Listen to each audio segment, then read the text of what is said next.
trzyma, widzicie? Fu, nie obcinaj. No, wróć.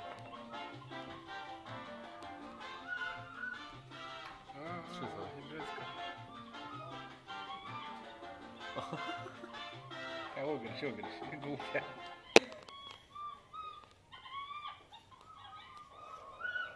Brown capuchin monkeys are living they get some strong smelling things along with their food, like onions and limes. They grab the smelly things first, but they don't eat much of it. Głupi głupcy. Instead, they rub the scent all over their bodies and into their fur. Nie no, jak to może, że tacy aparat robi lepsze zdjęcia i filmy.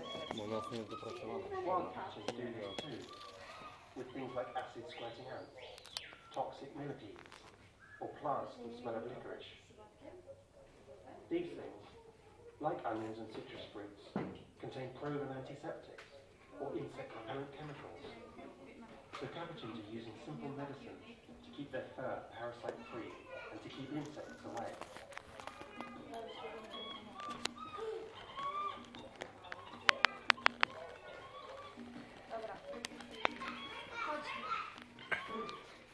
Wild capuchins live in tropical forests, where there are lots of biting insects.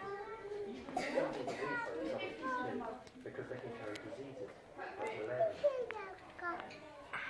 And once you get them, they suffer from too many mosquito parasites, and there aren't too many mosquitoes. They still like to rub the strong smell against their fur.